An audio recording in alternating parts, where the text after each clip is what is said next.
Hey everyone, it's Lawrence here from StudioHawk, and today I'm going to be doing a follow-up video to our last video about SGE when I was going through and testing out some keyword searches.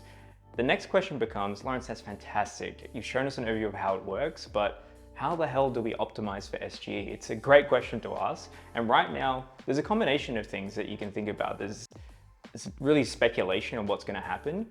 There's the research that you can actually do behind it, and the testing that we've done as well. And I've put together some findings today that I want to share with you on how to prepare and how to optimize for SGE based on what we know right now, which could change in the future. So I want to caveat this by saying this information could change later on, so stay tuned for more videos about this if it does change. But let's dive into some concepts and let's dive into how to optimize for SGE.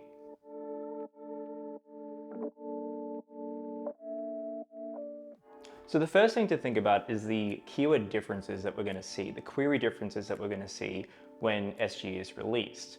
Something as simple as Italian restaurants in New York City. A very good search result is going to be presented through SGE for that type of search. People might not even click on those results because they'll get the information straight away what they need.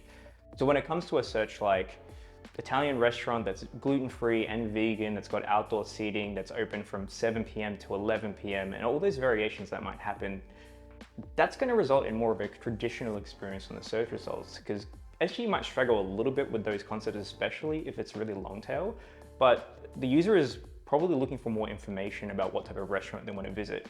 If they want to click on the best restaurant in New York City, that's a very easy find, but when it comes to something a lot more nuanced, maybe more of that traditional search experience is what's needed in those circumstances.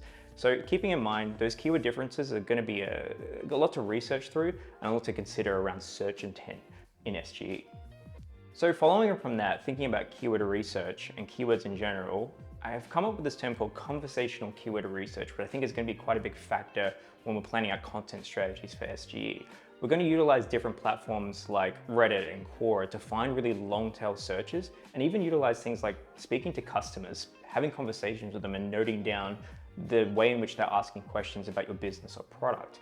And even so, I've seen to great effect, I saw this recently on LinkedIn, someone using TikTok's latest trends, taking that trend and then plugging that in and seeing this keyword research behind that. So really expanding out in more of that new way of searching for information and searching for particular keywords that people are researching and looking up in SGE is finding those more conversational based keywords, because those are the type of prompts that people are going to be looking for and wanting to plug into Google.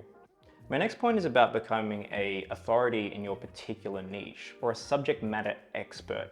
Now, you've heard me harp on about EEAT. This comes back to that same principle, making sure that you're an authoritative figure in this space. And if you are, congratulations, you're going to be in a really good spot. This is where big brands are going to succeed quite well. If you're a big brand like Target or Walmart or one of these really known brands, you're not going to struggle too much. But if you're a smaller brand, you've got to put out really high quality content that satisfies search intent, that qualifies through EAT as well. And the way you can do that is, yes, through a traditional blog article or a content piece, but you're going to need to supplement that with your face essentially. You have to show up for the search results. You're going to have to produce things like webinars and podcasts and that supplementary information. So because it's quite easy right now to produce a blog article through an AI tool, Google's going to be really hunting down that information that's only brought by an actual human. They're really going to want to hear your voice and see your face as part of this as well. So diversifying the type of content you're putting out. And really it's the same thing. We find a topic, produce content, but not just a blog article, but a little bit more than that. Video content, audio content, infographics, experiences, webinars is going to be quite key, I believe, in SGE. Now, another part of becoming a subject matter expert is as well leaning on other experts in your field as well.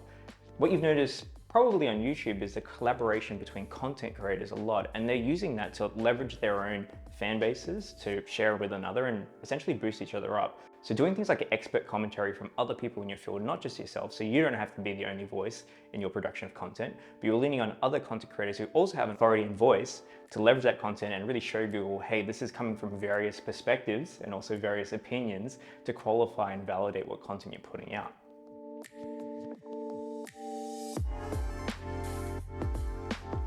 Now, when we think about optimizing for SGE, it's so new. So to say this is completely how to optimize for it, I wish I could say you have to do these particular 10 things and you will absolutely appear in that generated search response. But really there's going to be quite a challenge over the next couple months because it is a bit of a moving target. Within the last month of SGE's testing being released, they've changed a few things. They've made it faster.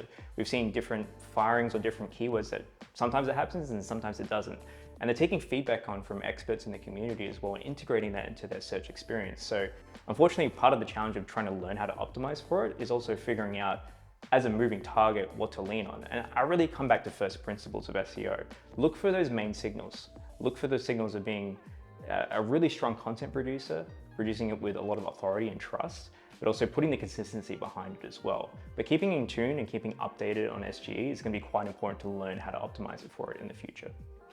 And on that note, keeping up with the information, literally, let's say in the last day or week, a couple more pieces of info came out. One of them being that sponsored results are featured differently now in SGE, something to note if you're doing a lot of paid advertising. And the second point as well is the prioritization of YouTube content in SGE. It makes sense. Google owns YouTube, therefore they're going to prioritize those in those responses as well. So YouTube might be the new thing to really platform out and really make sure that you're optimizing for as well. So any blog content you're creating has to have a video supplement behind it as well if you want to give it the best opportunity to rank.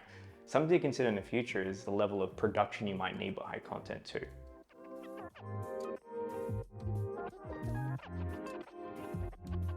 So there you have it. Those are my tips and ideas and concepts behind how to optimize for SGE as it stands today. But of course, this is a developing space. So please subscribe, like and comment this video, ask questions as well, because we're going to be producing more video content about SGE and generative AI and SEO. Stay tuned for more, and I'll see you in the next one.